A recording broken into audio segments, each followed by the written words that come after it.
ప్రజలు పడే ఈ సమస్యల గురించి రాయరు. కానీ బీ ట్యాక్స్ అంటారు. మీ జే ట్యాక్స్ లాగా బీ ట్యాక్స్ కలెక్ట్ చేసే సంస్కృతికి మాకు లేదు. ప్రజలు మమ్మల్ని ప్రశ్నిస్తారన్న భయం మాకుంది. అంత ధైర్యం మేము చేయలేము. ఈరోజు నేను ఇప్పటికిప్పుడు పోదాం. ఎవరైతే ఇల్లీగల్ గా కన్స్ట్రక్షన్ చేశారో అహోబిలంలో అన్ని కూల్చేద్దాం. నేను రెడీ. ఇప్పటికిప్పుడు పోదాం. వస్తారా సాక్షి వాళ్ళు? వస్తారా వైసీపీ వాళ్ళు? గత 20 సంవత్సరాల నుంచి కాదు, అహోబిలంలో మీ ఇంటి దేవుడు అని చెప్పి మీ పెత్తనం ఇన్ని రోజులు నడుపుతూ మీరు అడ్డంగా పర్మిషన్లు ఇచ్చుకొని మీరు అక్కడ ట్రాఫిక్ ప్రాబ్లం కావచ్చు. ఇప్పుడు ఈ 100కి పైన మీరు లాడ్జ్లు అన్నారు కదా, 100కి పైన సత్రాలు అంటున్నారు కదా, ఏ ఒక్క సత్రం కూడా ఫైర్ పర్మిషన్స్ లేవు.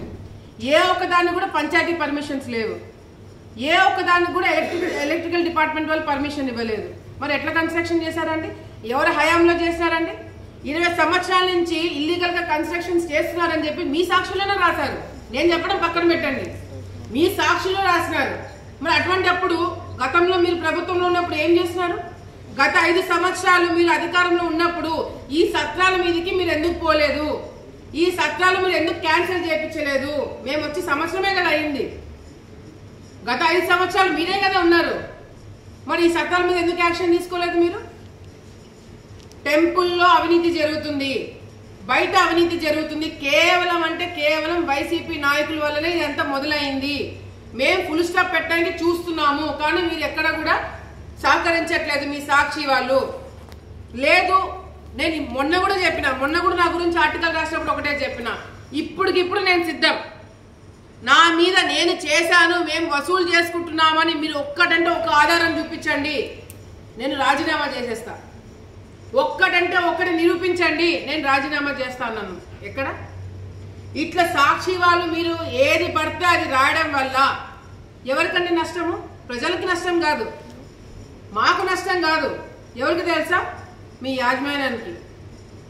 మీరు తప్పుడు రాతలు రాస్తే మేము కేసులు వేస్తాం. ఎవరండి రావాల్సింది? కోర్టు చుట్టూ ఎవరండి తిరగాల్సింది? మీ సాక్షి వాళ్ళు కాదా? మీ మేడం కాదా? భారతి గారు కాదా? ఆమె పేరు మెన్షన్ చేయరా? ఆమె గురించి కూడా ఆలోచించారు మీరు. నాకు తెలిసి ఎవరైతే ఈ రిపోర్ట్ రాశారో, ఎవరైతే ఈ ఆర్టికల్ రాశారో పాపం మర్చిపోయినట్టున్నాడు. ఈ ఆర్టికల్ రాసినట్టు, ఇది రాశారని మర్చిపోయి ఇది రాసినట్టున్నారు.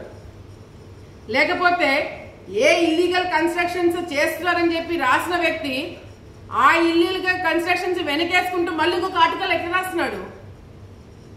ఇది మీ జర్నలిస్టులకే వదిలేస్తా నేను. ఈరోజు ప్రెస్ ఫ్రీడమ్ డేనా? ఈరోజు ప్రెస్ ఫ్రీడమ్ డే. ప్రెస్కి అంతో కొంత రెస్పాన్సిబిలిటీ ఉండాలి కదండి. ఎవరి కోసం రాస్తున్నారండి? దీనివల్ల మీరు ఆ చికెన్ దాని గురించి రాస్తున్నారు. ఏ ఆలగడ్డలు ఓట్లు వేసే వాళ్ళకి తెలీదా? ఆలగడ్డలు చికెన్ కొనే వాళ్ళకి తెలీదా రేటు తగ్గిందా పెరిగిందా అనేది? మీ సాక్షి పేపర్ కొంటూ మీకు ఓట్లు వేసిన వాళ్ళే ఇది వాస్తవం కాదు అని మాట్లాడుకునేలాగా మీరు చేసుకుంటున్నారు. మేమేం లేదు. ఇది రాయడం వల్ల మేము ఆపుతాం అనుకుంటున్నారా? మీరు రాయడం వల్ల మేము వాళ్ళ మీద యాక్షన్ తీసుకోవడము ఆపుతాం అనుకుంటున్నారా? భయపడతామని అనుకుంటున్నారా?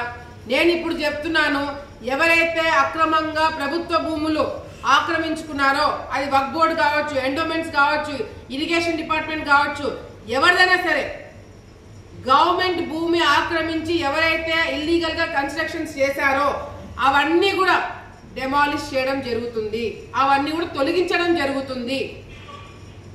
మీరు ఏం రాస్తారో రాసుకోండి, దాంట్లో వాస్తవం ఉంటే నేను ఒప్పుకుంటా. నా గురించి చాలా మందికి తెలిసిన వాళ్ళకి తెలుసు. మీరు వాస్తవాలు రాసుకుంటే నన్ను నేను కరెక్ట్ చేసుకోవాలంటే ఒక సెకండ్ కూడా నేను ఆలోచించాను. అవును వాళ్ళు రాసింది కరెక్ట్, మేము మార్చుకుంటామని చెప్పేదానికి ఒక సెకండ్ కూడా ఆలోచించాను. కానీ మీరు తప్పుడు రాయడం వల్ల మీ డిగ్నిటీ ఒక రిపోర్టర్గా, ఒక